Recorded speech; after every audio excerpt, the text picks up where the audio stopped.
Late అయినా పర్వాలేదు, మా సంక్రాంతి బొమ్మల కొలువుని మీతో షేర్ చేసుకుందామని ఈ వీడియో చేస్తున్నాను.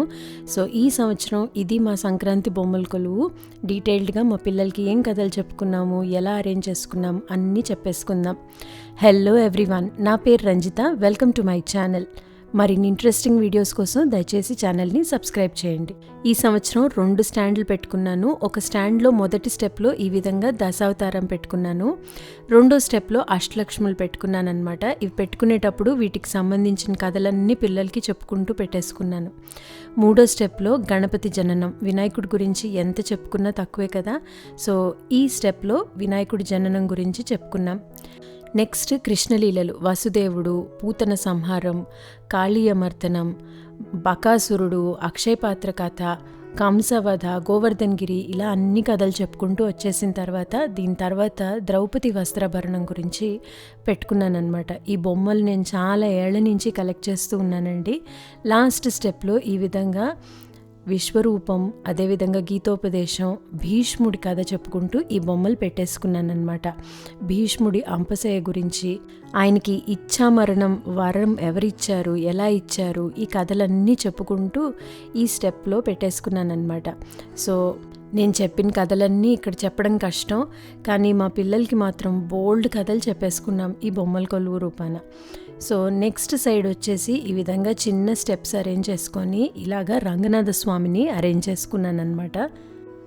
ఈ సైడ్ ఈ స్టాండ్ మీద అంతా రామాయణం పెట్టుకున్నాను. సో ఫస్ట్ పుత్రకామిష్టి యాగం ఎలా చేశారు, ఆ తర్వాత బాలకాండం, తర్వాత వనవాసం అయ్యాక సీతను తీసుకుని గుహుడు ఎలా నదిని దాటించాడు, రావణాసుడు లక్ష్మణ్ రేఖను దాటి సీతను ఎలా తీసుకున్నాడు, ఆ తర్వాత సుందరకాండ మొదలైపోయింది.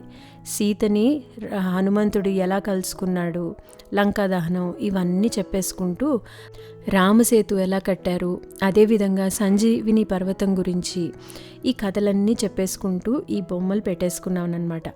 తర్వాత ఈ సంవత్సరం మేము కొనుక్కున్న కొత్త బొమ్మల్లో ఈ కుంభకర్ణుడి సెట్, పిల్లలైతే చాలా ఎంజాయ్ చేస్తూ ఈ కథలు విన్నారనమాట. ఈ కుంభకర్ణుడిని వాళ్ళే అరేంజ్ చేశారు. సో ఈ విధంగా రకరకాల బొమ్మలు కలెక్ట్ చేయడం, ఆ బొమ్మల రూపేణా రకరకాల కథలు చెప్పుకోవడం సంక్రాంతి బొమ్మల కొలువులో మాకు మోస్ట్ ఎంజాయబుల్ మూమెంట్స్ అనమాట. నెక్స్ట్ రావణ్ దర్బార్, ఇది ఆంజనేయ స్వామి ఎలాగ తోక చుట్టుకుని తోక పైదాకా పెట్టుకుని కూర్చున్నాడు, ఈ కథలన్నీ పిల్లలకి చెప్పేసుకుంటూ రావణ్ దర్బార్ పెట్టుకుని లాస్ట్లో రాముడు, సీత, లక్ష్మణుడు, ఆంజనేయ స్వామి, ఇది దీంతో దీపావళి కథలు అన్నీ చెప్పేసుకున్నాం అనమాట. నెక్స్ట్ ఒక గుడి సెట్ వేసుకున్నాను. ఈ సంవత్సరం బొమ్మల కొలువులో ఇదే నా ఫేవరెట్ అనమాట. సో మా గుళ్ళో ఈ విధంగా గోపురాలు పెట్టేసుకొని ఆ గోపురాలు దాటాక శ్రీనివాసుడు, పద్మావతి విగ్రహాలు చిన్నవి పెట్టేసుకున్నాను అనమాట. సో చూసారు కదా ఎంత అందంగా ఉన్నారో మా దేవుళ్ళు. చాలా సింపుల్గా చేసుకున్నాను. ఈ బొమ్మల్ని ఒక రోజు కాదు, 2 రోజులు కాదండి, ఎక్కడన్నా తిరిగినప్పుడు దొరికినప్పుడు కలెక్ట్ చేసుకుంటూ వచ్చాను. ఈ విధంగా భజన బృందం, అదేవిధంగా మా గుళ్ళో ఒక చిన్న కోనేరు పెట్టుకున్నాము, ఒక చెట్టు, అదేవిధంగా చుట్టుపక్కన గోశాల. ఇది మా గుడి.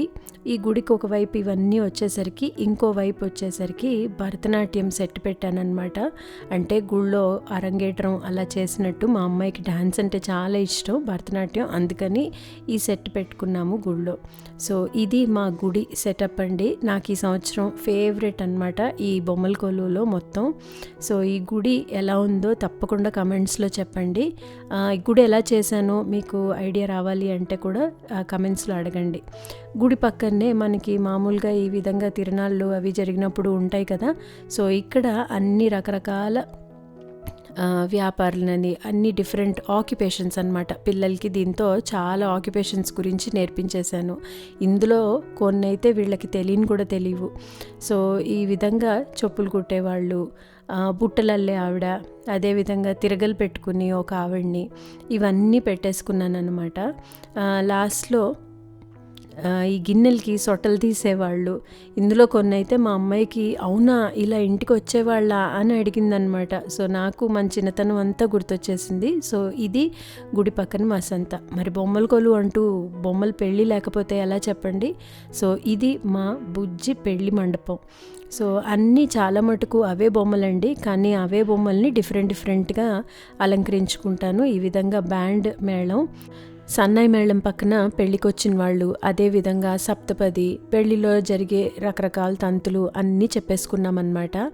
సో పెళ్ళి అయిపోయింది కదా, పెళ్ళి పక్కనే విందు భోజనాలు. ఈ కాలం అయితే బఫేలు వచ్చేసాయి, కానీ మన చిన్నప్పుడైతే ఈ విధంగా బంతి భోజనాలు అడిగి కొసరు మరి వడ్డించేవాళ్ళు. ఎంత హ్యాపీగా అనిపించేదో. సో అవన్నీ గుర్తు తెచ్చేసుకుంటూ ఈ పెళ్ళి సెటప్. మరి నేను బొమ్మలు పెట్టాక పిల్లలు నేను పెట్టుకుంటానని అన్నారు. అందుకే మా పెద్దమ్మ ఈ విధంగా నా దగ్గర ఉన్న ఫ్రీడమ్ ఫైటర్స్ బొమ్మలన్నిటినీ ఈ విధంగా ఇండియా మ్యాప్ మీద అరేంజ్ చేసిందనమాట. సో మనం ఏం చేస్తే పిల్లలు కూడా అదే చూస్ చేస్తారు కదండి. సో అదేవిధంగా నేను ఈ బొమ్మలన్నీ సర్దుకుంటూ ఉంటే పెద్దమ్మ ఏమో ఇండియా మ్యాప్, చిన్నమ్మ ఏమో ఈ విధంగా పంచతంత్రం కథలన్నీ అరేంజ్ చేసిందనమాట. ఇవన్నీ పెట్టేసుకుంటూ తన బొమ్మలకి కథలు చెప్పేసుకుంటూ ఎంత ఎంజాయ్ చేశారో నాకైతే చాలా హ్యాపీగా అనిపించింది. నెక్స్ట్ వచ్చేసి నేను మా పిల్లలకి ఇల్లు కట్టాక మిగిలిన చెక్క ముక్కలతో నేనే నాకు వచ్చిన కార్పెంటరీతో ఈ విధంగా చిన్న డాల్ హౌస్ చేశాను. ఆ డాల్ హౌస్లో వాళ్ళకు ఉండే బుజ్జి మినియేచర్ బొమ్మలన్నీ అరేంజ్ చేసుకున్నారనమాట. చూడండి, ఇక్కడ ఒక చిన్న హాస్పిటల్ సెటప్ ఉంది. ఆ హాస్పిటల్ సెటప్లో బొమ్మలైతే ఎంత ముద్దుగా ఉంటాయంటే, ఆ ట్రాలీలో అన్ని మందుల దగ్గర నుంచి, కిడ్నీ ట్రేల దగ్గర నుంచి, కత్తెర అన్నీ ఉన్నాయన్నమాట. ఎంత క్యూట్గా అనిపించిందో. మన చిన్నప్పుడు ఇలాంటి బొమ్మలు లేవేంటా అని అనిపించింది. చూడండి, హాట్ వాటర్ బ్యాగ్ కూడా ఉందన్నమాట ఆ సెట్లో.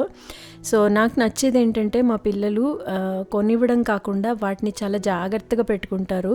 సో నాకు అది చాలా ముచ్చటేస్తుంది. పిల్లలు కదా, వాళ్ళకి కూడా ఈ చిన్న వస్తువులు బాగా నచ్చుతాయి. చూడండి, వాళ్ళకు కూడా ఒక బుజ్జి కిచెన్, ఆ కిచెన్ మీద కుక్కర్ అన్నీ ఉన్నాయన్నమాట. ఈ కాలం ఎన్ని దొరుకుతున్నాయో మనకి. ఇదేమో వాళ్ళ హాల్లో ఒక బర్త్డే పార్టీ జరుగుతుందట. మా చిన్నమ్మాయి కోకోమెలాన్ టాయ్స్ అన్నీ పెట్టేసింది. అదేవిధంగా మాషా టీవీ చూసేసుకుంటూ ఉందట. సో పెద్దమ్మాయికి ఇలాంటి డిఐవై కిట్స్ అన్నీ ఇష్టం. సో తను ఒక రోబో చేసింది, ఆ రోబోని కూడా హాల్లో పెట్టింది. సో ఇది అండి వీళ్ళ బుజ్జి డాల్ హౌస్. సో నేను బొమ్మల కొలువు పెడితే వాళ్ళు కూడా వాళ్ళకి నచ్చినట్టు ఈ బుజ్జి డాల్ హౌస్ అరేంజ్ చేసేసుకున్నారు. చూడండి, ఒక హాలు, ఒక కిచెన్, అదేవిధంగా ఒక చిన్న క్లినిక్, వాళ్ళకి పైన ఒక రిక్రియేషన్ రూము, ఇలా అన్నీ సర్దేసుకున్నారనమాట. సో అందరికీ వచ్చిన పిల్లలకి ఆ డాల్ హౌసే ఎక్కువ నచ్చేసింది నా బొమ్మల కొలువు కంటే. సో ఇది ఈ సంవత్సరం మా బొమ్మల కొలువు. సో ఇదే విధంగా అన్ని సంవత్సరాలు పెట్టుకోవాలని ట్రై చేస్తాను. ప్రతిసారి అవే బొమ్మల్ని డిఫరెంట్గా అరేంజ్ చేసుకోవడం. కొంచెం లేట్ అయింది, కానీ లేట్ అయినా పర్వాలేదు. మీకు కూడా ఈ విధంగా షేర్ చేసుకుంటే, ఒకవేళ ఎవరికన్నా పిల్లలు ఉంటే ఇలా ఎలా సరదాగా పిల్లలకి కథలు చెప్పేసుకుంటూ మనం బొమ్మల కొలువు పెట్టుకోవచ్చు అని ఒక ఐడియా వస్తుందని చెప్పి నేను ఈ వీడియో షేర్ చేస్తున్నాను. మీకు కూడా ఈ వీడియో నచ్చిందని అనుకుంటున్నాను. మీ బొమ్మల కొలువు కనుక మీరు పెట్టుకుంటే ఎలా పెట్టుకున్నారో తప్పకుండా కమెంట్స్లో చెప్పండి. పిల్లలకి ఏ విధమైన కథలు చెప్తారో కూడా నాకు చెప్పండి. So thank you so much for stopping by. ఇది ఇవాల్టి వీడియో. మరిన్ని ఇంట్రెస్టింగ్ డిఐవై క్రాఫ్ట్ రిలేటెడ్ వీడియోస్తో మళ్ళీ మీ ముందుకు వచ్చేస్తాను. అంతవరకు సెలవు.